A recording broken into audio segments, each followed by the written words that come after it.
Cody and Jenny got married last weekend. So that's exciting. They'll be heading out on their honeymoon soon. So if all goes to plan, I'll have a very interesting episode for you next week. But until then, congratulations to them once again. And now, on with the show. Listen to this, we're playing a game. If it's a swing and a miss, then we're the ones to blame. We'd be remiss if it was ever the same. You're wasting all the time. Another hour gone, did you hear the chime? You're wasting all the time.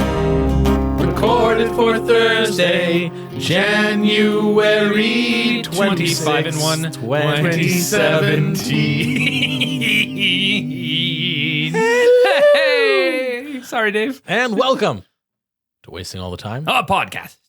My name is Dave. I'm John. And I am Cody. And we're going to waste all of your time. All of it. All of it? Oh, wow. That was right out of David Bowie's The Labyrinth. What the hell? I don't know. Oh. This is a podcast where we sit down, we do improv stuff on things. And now that succinct description is out of the way, let us commence That was succinct. with a little segment I enjoy calling, What Day Is This? I thought you wanted me to ask I thought you wanted me to be like, hey, Dave, what day is this? Well, now you have. Hey, Dave, what Thank day you. is this? Oh, did you want to get that clean? No, that was me as I you. felt like I was talking over you. No, Oh, okay. I was me impersonating you. So, do you want to know what Hey, the day Dave. is? Yes? What day is it? It's January 26th. Did just you sang mean? that. Oh, you were. We You were sang that that part. wasn't really. Was that a lead-in? Were you really For- asking the question, or For the thing. or were you just saying what he said? I want to go home so bad. Today, according to the National Day Calendar, which is at nationaldaycalendar.com, it is National Green Juice Day, Green juice? National Peanut Brittle Day, and Ooh. National Spouses Day. Cody, maybe eventually. I mean, as of the release date of this episode, yes. Yes, that's what I was driving at. Assuming nothing has gone horribly wrong in the intervening week. Yeah. I was just thinking the same thing. Like, this feels a little jinxy. You're like, Well, good thing jinxes aren't real. I mean, Hey. it's like, well, like clearly everything has gone perfectly right, and I'm happily married, and this is fantastic. And it's just record scratch, stops. You're probably wondering how I ended up here. Yes. And now the rest of the episode is very different than usual. I vote peanut brittle in the interest of not jinxing things. Good. I Good vote start. peanut brittle. I was kind of interested in what the green juice was about. Yeah, I'm a little worried, Oh, yeah? but let's do it. Okay. National Green Juice Day is observed annually on January 26th to inspire people to keep their wellness resolutions in the new year. Oh boy.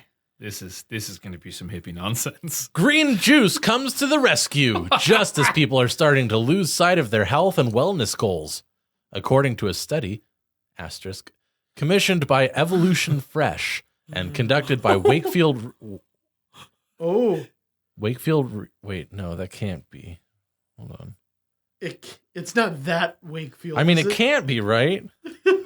I'm going to out of the loop here. What is Wakefield? Andrew Wakefield is the guy who faked his study on vaccinations. I know that. I mean, I know of that guy. I don't know him personally. Is he alive? No, I know of that nonsense. Yeah. Green juice comes to the rescue just as people are starting to lose sight of their health and wellness goals. It's only been 6 years.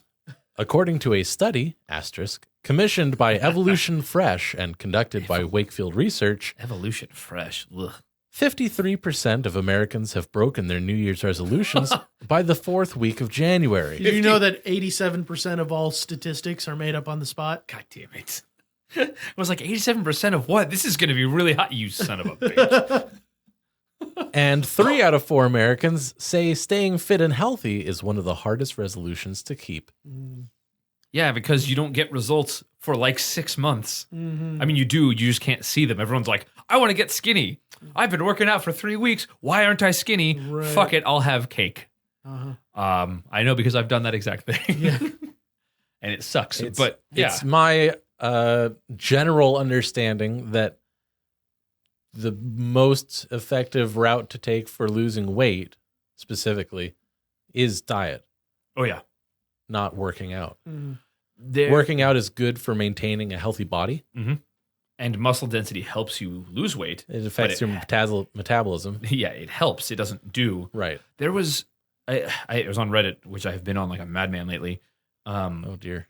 Basically, he was saying that there was some study where some scientist, some weight loss guy was like, he basically went on a diet of junk food and candy and ice cream, but counting his calories, and he lost weight. Like he wasn't incredibly healthy, Yeah. but the point was, look, you can lose weight just by cutting calories. You like that's what weight is calories. Yes, there are lots of things and the way your body stores them and da-da-da. Yep.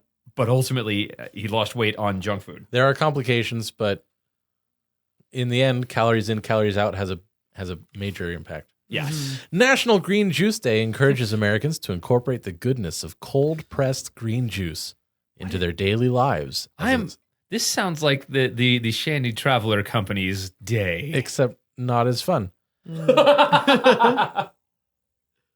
Incorporate it as a small positive change for a little joy and wellness. Emphasis on little. Whiskey is a little joy and wellness. What's It's your point? Big joy and wellness. Big joy and little wellness. How to observe. Oh boy. Oh Take no. a healthy break and go out for a green juice with a friend, or make your own green juice Wait. at home. Is it a verb or a noun? Go out for a green juice?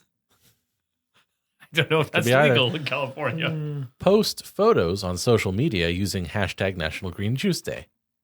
History. Well, let me guess. Wait, either they were unable to find it, or you can go to like fucking greenjuice.org. Sorry, did I steal your thunder? I'm sorry. National Green Juice Day was submitted by Evolution Fresh in December of 2015. Hey, that happened a year ago. It was proclaimed by the Register. It was proclaimed. I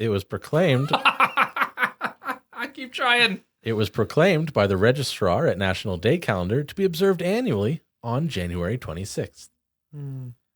Special event. Oh, yeah. Here we go. See, I knew it. I fucking knew it.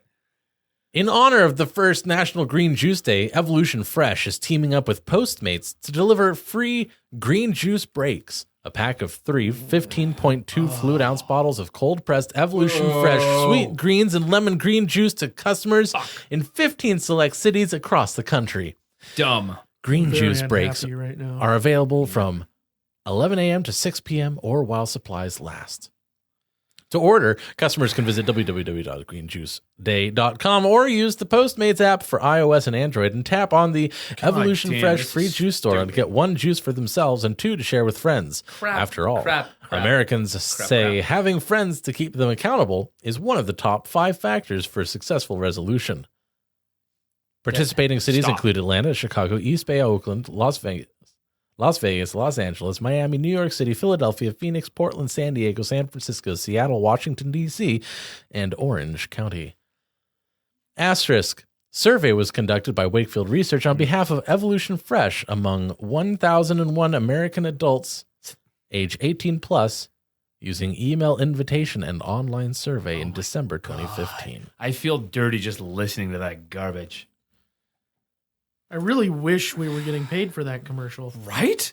Let's call up Evolution Fresh. Also, Of course, I said fuck a lot. They're Be probably sure not to gonna. drink your Ovaltine. And have a traveler's shandy. Be sure to drink your Evolution Fresh. Green juice. This is John's fault. I wanted peanut brittle. John had to find out about green juice. Hey, so Ted? Yo. So Yeah, sorry, I was tuned out there for a minute. What do you got? yeah, so we've got a little bit of a problem with the produce shipment. Oh, I don't want to hear about problems. I want to hear about solutions. Okay, well, the problem is that it. You know how we tried out the new shipping lane, route? Yeah, it was reducing gas costs by 20-something%. Yeah, it was going to be great. It turns out that because of the route that the freighter takes now, it gets really cold on the boat. Right. And all of the produce froze. Now, hold on. I'm just the numbers guy. But they tell me produce is or is not supposed to freeze. It's not supposed to freeze unless you mean for it to freeze. And we didn't mean for it to freeze. So now when it gets unfreezed,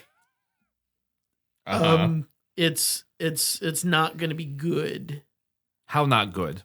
Like give me to it in numbers. Give me a number. I'm a numbers guy. I like numbers. Okay, it's going to be about 450,000 gallons of green slime. That's a lot of numbers. That is a lot of numbers. So you're telling me that okay. Oh, this is bad. Who authorized this lane change? I think that was Toby over in accounting. Okay, can we fire Toby? Can we fire him? I think can we have him killed? Under department policy, I think there is I think in the bylaws there is something about Well, this is my popular office today. Yeah, come in. Hi. Toby here from accounting. Oh, hi, Toby. Toby. We were just talking about you. Very interesting. My ears are burning. Well, I wanted to come down and let you know that our first shipment on the new lane has arrived. We were just talking about that too. Well, I've crunched the numbers, and Ted, you'll enjoy this. We saved a grand total of 47 cents. And multiply that by the number of times we go on that route, and we're looking at some good savings. Oh, okay, what happened to the 20%? I was promised somewhere near 20%. 47 cents is not 20% of our shipping costs. It's 20% of something. Technically, yes, that is true. It's 20% okay, so Toby, I hate to spoil this. I hate to harsh this mellow you're riding on pretty hard here. Somewhere around $2. So we're actually gonna be taking a loss on this shipment because it froze in transit and now it's no good. So we lost the entire shipment. You mean what froze? The produce. The thing we were shipping. But they're in crates and the green stuff in the shipping crates. Containers. Yeah, that's it. Yes, but also as an additional cost saving method, you had us opt for the non-climate controlled shipping containers. Well, they're more expensive. Yep. And as you could see by the amount of savings, it was already a pretty tight margin. Right. So so you took away the climate control crates. Yeah. You put it through an area. I mean, that was my recommendation. Where it could get cold enough to freeze both vegetables and water, if I'm not mistaken. I mean, I didn't think it would freeze the water because it's a boat. And if the boat's able to go, then isn't it salt water? I thought salt water didn't freeze. I think we have I think what we have here is a problem of a lack of intersectionality, a lack of synergy. Oh no, buzzwords. Oh, fuck this. I feel like our combined knowledge would have avoided this, but separately it has resulted in a I'm gonna give you a number now, Ted. Oh, I think I know what this number's gonna be. It's okay. Just the back of the envelope math here. This is going to be about a 2,365,000. Really quick. I mean, Ted likes numbers, but I am the accountant. And 27. So I heard that started with mistake. 2 million, and I passed out for a second, so I didn't hear the rest of it. So here's what we're gonna do. 2 million. You know what? No. $365,027. I'm back. I just heard 2 million and then dollars. So You passed out again. I did. I do that. That's very interesting. Sentences that start with loss and contain the words 2 million, not great. So here's what we're gonna do. Real quick, in 30 words or less, each of you gives me a solution to this frozen, unfrozen vegetable problem. Lost 2 million. God damn! Don't do that. To what? Toby. I didn't do anything. Toby. Except remember something for the future. I'm gonna stab you. 30 words or less. Your solution. Stan, we'll start with you. We take out an insurance policy on Toby and then kill him. And I recommend we lease space heaters and send them on the next trip. Well, Toby, I like your forward thinkingness. That's great. Stan, you're backwards thinking. I like that too. And we'll talk about that later. I want solutions for this. We have, 14 metric tons of frozen, unfrozen vegetables? Space heaters would solve the problem. It's the problem in the future It would, in which we are not. when this produce thaws, it's just going to be 450,000 gallons of green slime. We'll sell it with Ninja Turtle figures.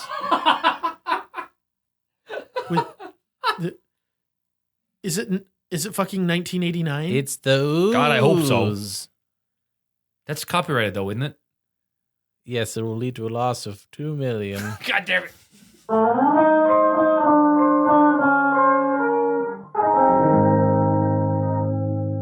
Oh, Good. I'm glad you came in as Toby.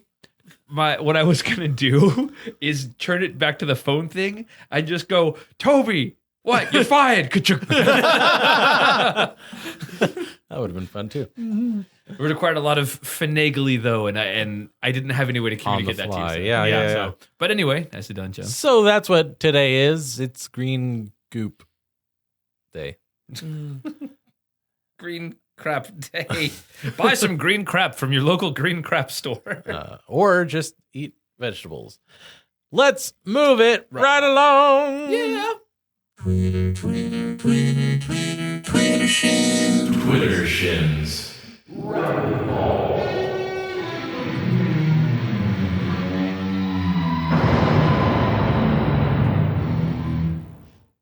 Yeah. Oh, yeah. Here we go. This is Twitter Ball Rapid Shin Ball Twin Balls. And we find the top 3 tweets on the entire internet right now for your listening oral pleasure. And we have our pundits, Dave and John. John has passed out, it looks like. So Dave and John, unconscious John, are going to answer these. And we're just going to go to fucking town on this shit. Here we go. Tweet number 3 from Soft Grunge at Hopeless. Ugh, I'm feeling dark already. Dave, we'll start with you. What would you do if you weren't afraid? If I weren't afraid, I would start an explorers club and we would travel the world and explore, and I wouldn't be afraid of anything, and therefore I wouldn't put hurdles in front of myself. I would only have to deal with the actual hurdles that are actually involved with actually exploring things in actual real life, which are substantial and would take a lot of effort to overcome. But the one that wouldn't be there would be my fear of those things. And I could go on. Thank God you're not. Actually, great. John, rebuttal. If I were actually not afraid, I would, there's this bottle of whiskey, that, has been in the family for like 50 years. And I'm pretty sure it's not going to be good to drink, but I kind of want to drink it. But I'm also worried it would be poisonous. So if I weren't afraid, I would drink it. That's what we expect from you and probably from Cody as well. Thank you, John. You're welcome. Number 2 from Relatable Manny at RelatableNKH_. John, if you live in Hawaii, how are you even connected to Wi-Fi? Well, they got a Wi-Fi. I'm actually in Best Hawaii. question. I'm actually in Hawaii right now, and they make these things. I think it has coconut. They make it out of a coconut. You drink it from one. And the bartender said that the password for the Wi-Fi was island living. And so I did that, and the Wi-Fi worked. So that's how you get the Hawaiian Wi-Fi. It's island living in the password. Surprisingly succinct. Dave, rebuttal. Everywhere I go, I drag a cable behind me. And that's hooked up at the end with an Ethernet port. And that leads to the internet. So I just take it with me. And I have extension cables and boosters, signal boosters. And I just drag that behind me so that when I fly to Hawaii, which I've done on numerous occasions, I drag out the window this long cable, and it stretches all the way. And I have to do that every time because the cables don't last underwater that long. And then I have a wireless router at the other end, and that's how I get my Wi-Fi. I'm going to go minus 10 points because it's wireless, and you said I drag a wire. Clearly you're full of shit. For some reason, I have to ask what the password is at the hotel, though. It's island living.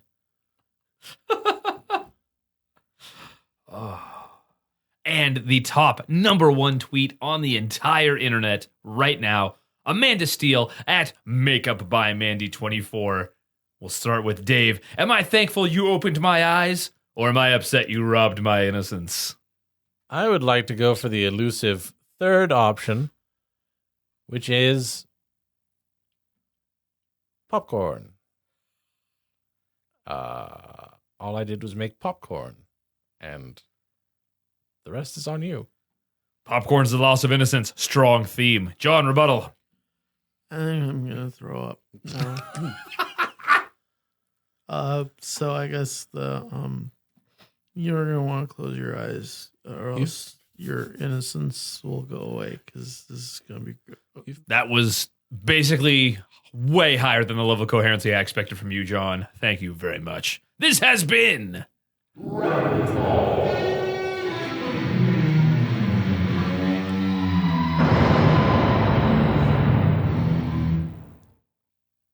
There were some fine internets out there. Yeah. I hope you enjoyed them. You always know what you're going to get.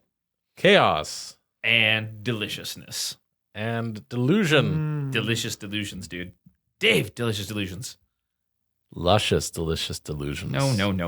F-. And now it's time for Listener Suggested Scenes. Whew, that'll sober you up real quick. This scene suggestion comes from our buddy Greg Shepard, whom you have heard on the podcast before. Yes, we have.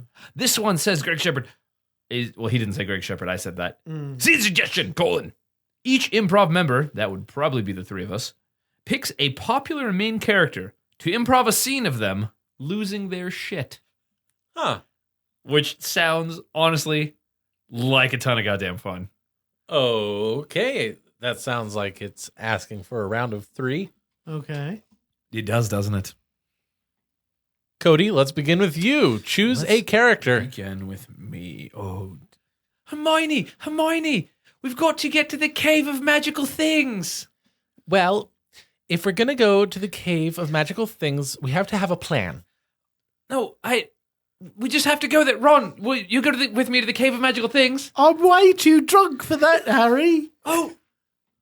Oh my God, let's just go. We just need to go. Just go. I drank Dumbledore's special potion that he keeps on the shelf. No, we don't. Oh, God damn it, Ron. I think I'm going to throw up now. Okay, that's fine. I remember I saw a book in the library in the restricted section. You're not supposed to go in there. It has a map to the cave. I threw up in that book. We don't need a book.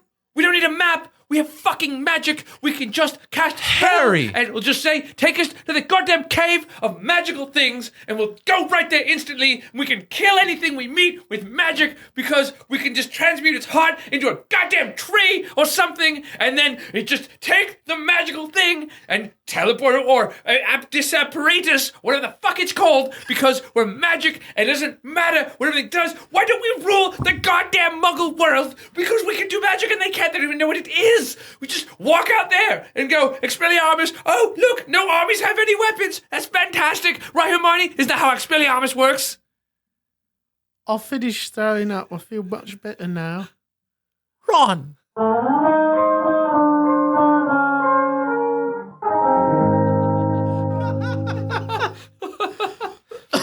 That was actually really cathartic. I'm sure the accent slipped in and out a little bit as I did that, but I feel a little better about myself. Hey. There we go. That's Harry Potter losing his shit. Thank you, Greg. Who's next? Dave, do you have one? Sure. It's a priceless urn. Where are you going to take it? I'm going to probably put it on a shelf in my bedroom, and I'm going to look at it and say, hey, that urn sure looks good there on that shelf. Are you kidding me? No, I mean, where else would I put it? Are you kidding me? That's from the 9th century. Yeah. Doesn't it look cool? It's one of a kind. Yeah. It has so much history. There are so few artifacts from this culture. Yeah, that's why it was worth going to fucking wherever this is and fighting traps or whatever it is you do in the caves to get it.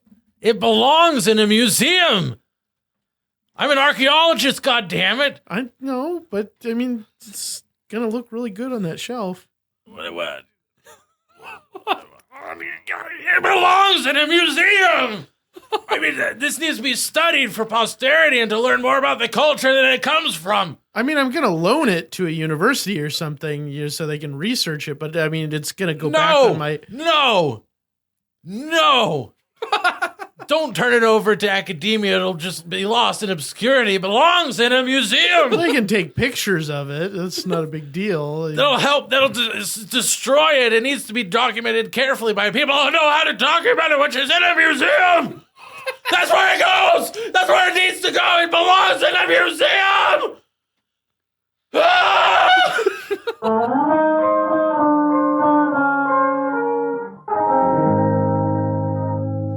Dave had an aneurysm. It's a real danger. I mean, technically, yeah.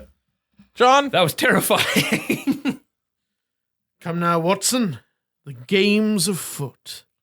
Right, Holmes. What game is this exactly? What are we solving a murder? Is there a missing person? The crown jewels have been stolen. That's it, isn't it? It's a person is... He's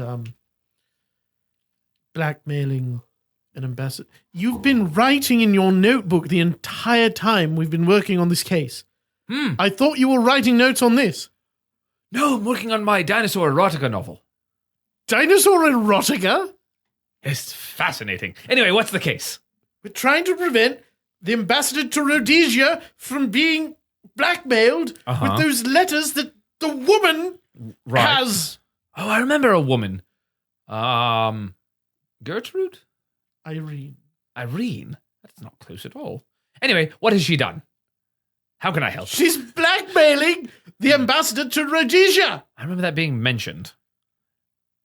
Yes, I just mentioned it right now. Ah, that's it. Right now, I mentioned it to you, Dr. Watson. Right. Doctor, that is an actual title that you earned through study and medical school. That sort of thing. It's not just something you call yourself, yes? Right, yes, I'm a doctor. You are a doctor. Yes. I'm branching into authorship. And you're writing dinosaur erotica novels? It's so hot right now. Why are you writing dinosaur erotica novels? Here, I'll show you why. I am trying to save the world as we know it. The Empire is on the brink of collapse, and I'm trying to save it. I'm trying to put together all these disparate elements of the case, and and come to a conclusion which will save this empire that we live in, the one that Queen Victoria rules with an iron fist from her throne on high. And what do I ask? What do I need? I just need some fucking ignoramus to write things down for me to keep it all straight. And who's supposed to do that? Dr. John Watson. That's why I let you stay at 221B Baker Street with me for such an obscenely low rent. It's just to write the fucking shit down for me. And what are you doing? You're writing fucking dinosaur erotica novels. Why would you do this to me? Maybe I should go? Yes, Inspector Lestrade. I think we don't need you right now. Yes. Can a Tyrannosaurus roar seductively? Watson, do send that along when you're done. Oh, yes, go on, yes. RAWR.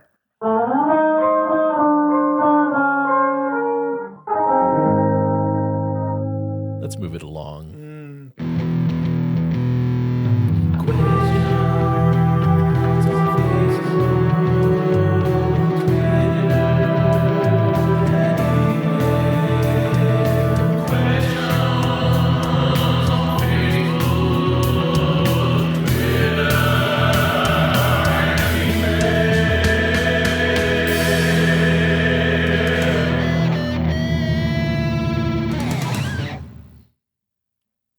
Well, hey, let's look at some questions. Okay.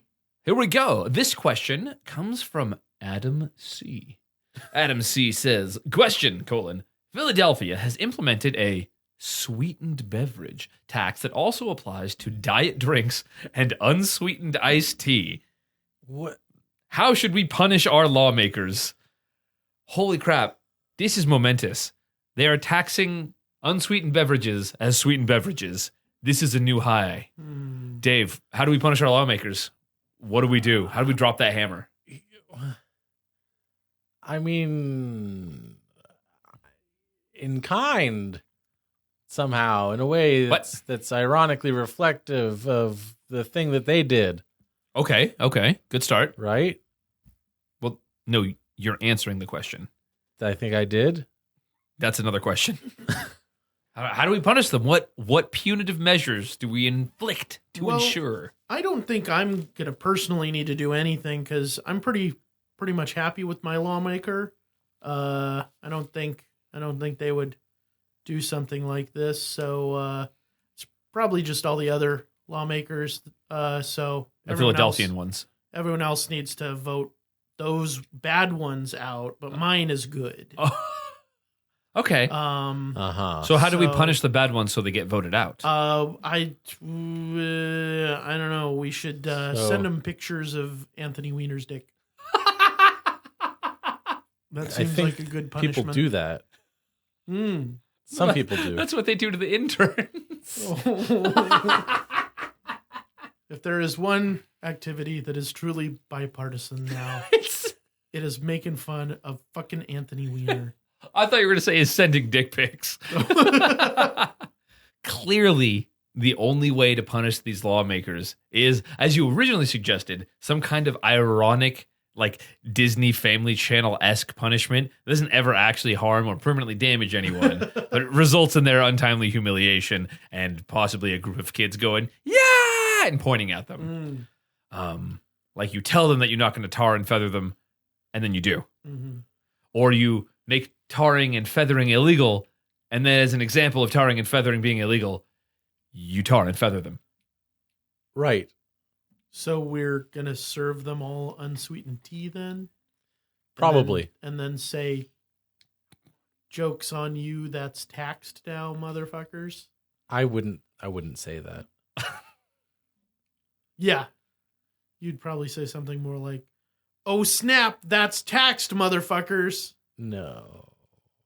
Have the snap in there? That's rude. Ha ha ha! We got you. That's taxed, motherfuckers.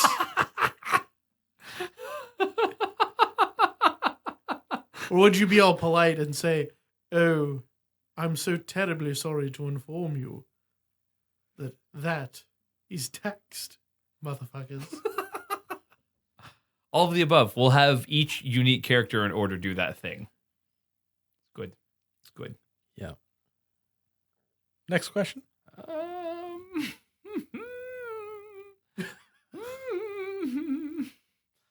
a lovely song. Thank you. It's my song.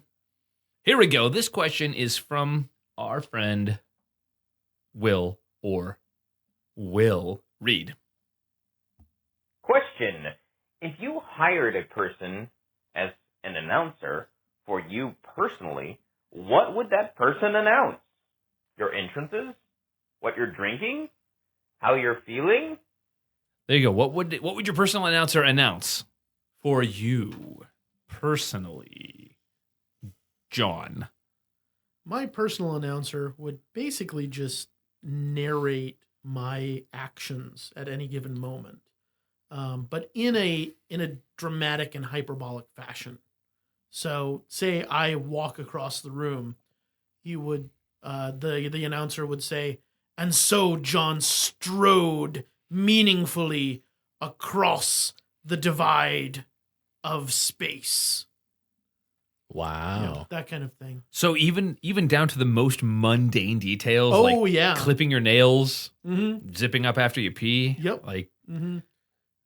John used his immense power to raise the apparatus of metal that covered his loins. loins. You lose something in the translation, I think. Mm. Well, I mean, the announcer would do it better. This is just examples. Kind of like Tenacious D, greatest I song. mean, we're talking about a professional announcer. Sure, like Don LaFontaine, rip. So I could just like say, hey, make it super dramatic and awesome. And then they would. Here's some bad examples. Do better than that. And Okay. they would. You think they would find that useful? I think so. Okay. Cody, what about you? I'm thinking that most things that he would announce are things that I wouldn't want announced, if only for the comedic value. Mm.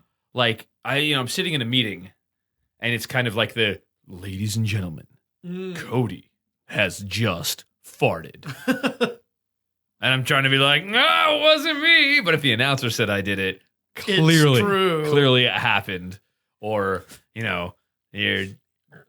You got me. He who announced it dealt it. Or I'm in a meeting with my hot boss, and he's like, Cody is having inappropriate thoughts. And I'm like, it wasn't me. But if he announced it. I mean. Mea culpa. Definitely, yeah. The comedic value, ultimately sacrificing my sanity and all my quality social relationships for the sake of a cheap laugh. There we go. That's it. A+. That sounds right up your alley. My announcer would carry around with them a high-quality portable speaker, and they would just very timely play as if it never got old. Wow. Way to think outside the box. And I wouldn't have friends, but I would get a kick out of it. Now, it's almost like you have that announcer. Let's move it right along. Please, can we?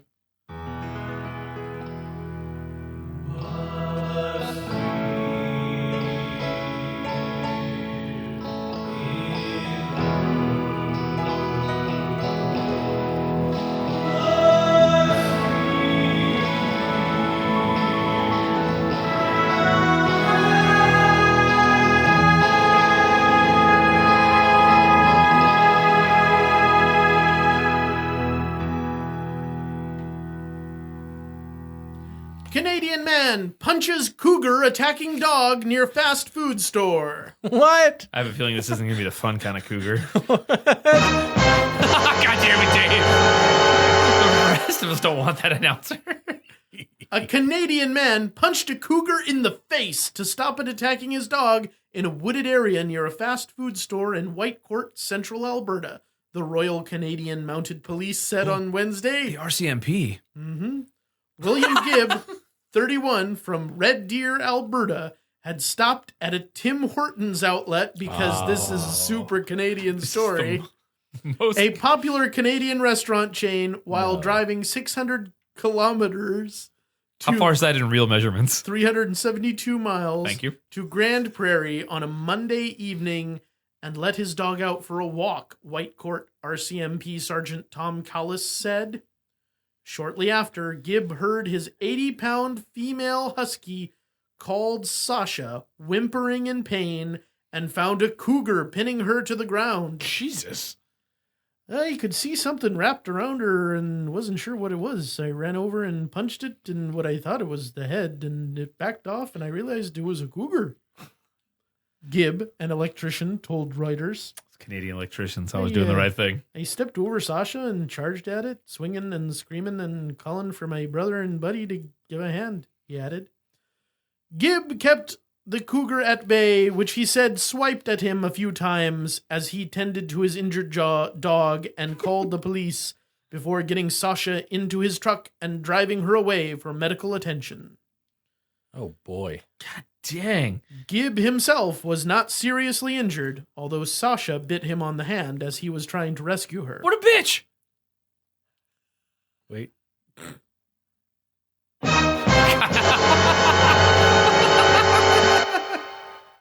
Sergeant Collis said cougar sightings were not uncommon around Whitecourt because the town is surrounded by forests, but it is unusual for them to attack dogs. To attack dogs? What? Like a noun? Like No. a plural noun? No, like a verb. Wow. I'm a little stuck on what I thought was the head. It's a quadruped with a tail. Mm-hmm. There aren't many things that could be the head. Right, yeah. Well, I think it does say, it describes it as being wrapped around the Right, dog. yeah. So. And so we let little Toby out of the car, and he was running around having a good time on the driveway. Like Toby does. Like Toby does. And he ran off into the woods. Oh, no. But, we're used to that. But what we didn't expect was we heard some yipping. And Toby doesn't yip.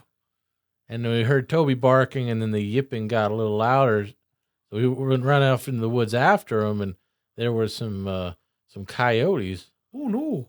Yeah, they're everywhere nowadays. And Well, yeah, with their habitats being destroyed and all, they're going closer and closer to civilization. Yep, they're learning to live off of our trash and everything, and it's a real problem. And I there only was throw away high quality trash. brave little Toby Brave Toby. standing up against 3 coyotes. 3 coyotes. Oh, my. And so we ran in there and scared them off, and they turned tail and ran. Ooh, But, there you it go. was a real near miss for little Toby. Oh, yeah. He's sure. all right Tell you then. what, he's okay. Oh, That's good. Thank goodness you guys were there to, He stood his ground. You yeah. could tell he was, a little rustled. Yeah. Well, hey, way to save the day there, man.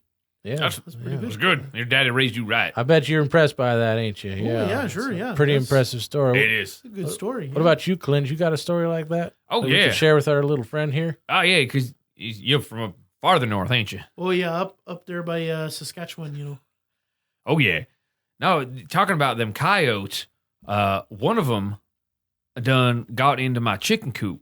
And, we rely on them for eggs and food and everything. And my little son, Clint Jr., came right up to me and said, "Pa, there's a coyote in the chicken coop." And I said, look at me like that. I figured I done got to do something about this. Oh, yeah, sure. Get my trusty hunting rifle off the back, and I done put a couple rounds right through that chicken coop. I didn't hit none of my chickens. I scared that coyote right off. Wow. Ooh. Just one coyote? Just the one, but he was in. You were going inside a building to get a coyote No. where it's dark. Can't say Oh, I yeah, they're have. squirmy little guys, aren't they? You don't want to just reach in there. No. So I figured I used my judicious marksmanship skills. I put them to good use. I think I winged it, and it ran right off, yipping. I basically saved all the chickens. I saved most of all the other farm animals too. I figured that coyote, once he got a taste for, farm animal flesh, go a little wild. We can't have that. Well, it's a fun little round of storytelling, and aren't we all so brave? And that's great. We are. Doing the right thing. Regular hero type. Folks. Yeah, you seen any exciting movies lately? Yeah. What can you tell us about? I don't know. I mean, most of my stories are pretty boring. I work for the, I work on repairing the weather satellites up there. What? Up north. That sounds like fun. Weather satellites? Oh yeah, sure. Anything in space? Well, they it's when they pop them back up there, Into space. Yeah, into space. Yeah. I mean, we have to build them first, Okay, if you say so. Well, I just told a cool story about coyotes. Yeah. And so did Clint. And now you're talking about cleaning. Yeah, I don't really have any coyote stories, unfortunately. I didn't expect you to. I mean, there's it's really pretty boring. I mean, between the putting the wires back together and making sure all the dust's off. Oh, yeah, very exciting. And the every once in a while you got to break some alien necks, but that's not a big deal. Can you get me another drink? And then I feel like he just said something funny. I did too. Oh, here you go. I need to drink more. Thank you. Anyway, so you're cleaning. Yep. Oh yeah, sure. Yeah, and every once in a while you have to break some alien necks, but that's pretty much par for the course with the weather side. Is that some kind of cleaning metaphor? Oh no, it's aliens. It's a golf term. It's the par for the course. Aha. Thank you. Yeah, that's from the Gulf. Yeah. The Gulf. Gulf of Mexico, it's where it comes from. No, well the aliens, they're the reptile people, so they come from Trandaxis 4. Trandaxis, is that near Alabama? Wait, is this the movie you saw? No, this is just my my kind of job, up north with the satellites. So that's near Saskatchewan. Yeah, that's the one. To Transaxis. Yep. No, the Transaxis. No, that's up there in the space up there. That's where the satellites are. Yeah, that's where we try to keep them. But the aliens, they don't much like the satellites up there. There's blocks their view. No, I think it's more that they want us more vulnerable. You sure you're not talking about Mexico? Pretty sure. I've heard them call aliens. Yeah. No, I'm pretty sure it's not Mexico. A lot of lizard people live in Mexico. They got lizards. They got lizards, but I don't think they have. They got people. Lizard people there. You mean like Queen Elizabeth? I thought we weren't supposed to talk about that. You're reading any David Icke? No, but got a lot of aliens. They never mentioned him. Oh. You're telling us you met real live actual aliens? I don't know if I'd say I met them. They kind of slither out of the teleporter beams and hiss a lot, and then they go for your neck. And then what do you do? I mostly grab them by the throat and just kind of twist a little bit. That settles them. How can you tell it's their throat? Well, they're still they're lizard people, so they're slithery things. Yeah, like a snake. Well, they slither a little bit, but they're snake still don't got no throat. They're still basically anthropomorphic. It's gotta have a throat. How does it eat? It goes mouth to belly. It's mostly belly. Boy, that don't make a lick of sense. I wouldn't have thought about that being something that a Canadian person like you would do. Oh, the working on weather satellites? No, the other bit.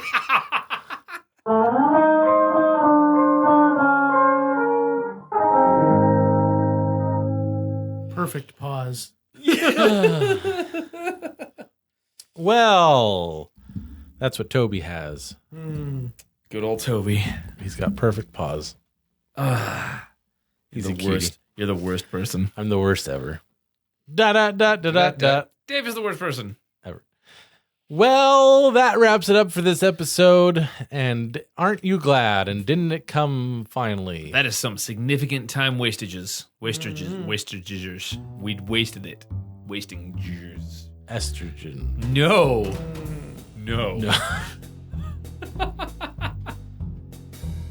3-point time wastages. How can we sum this up? With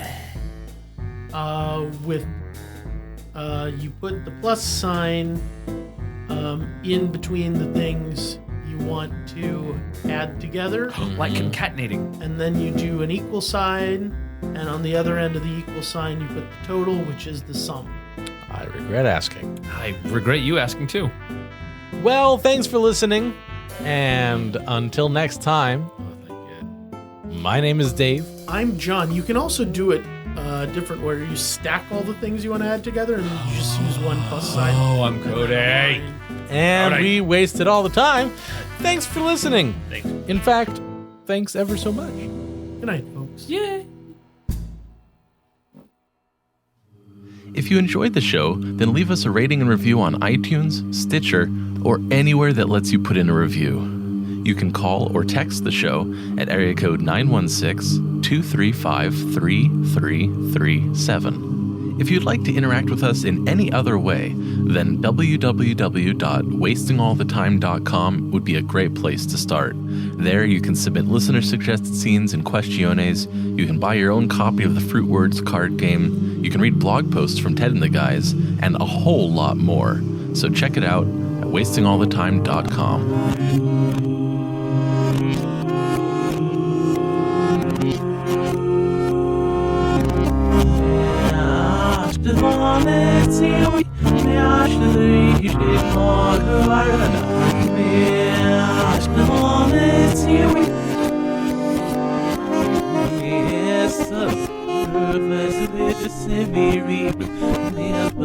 With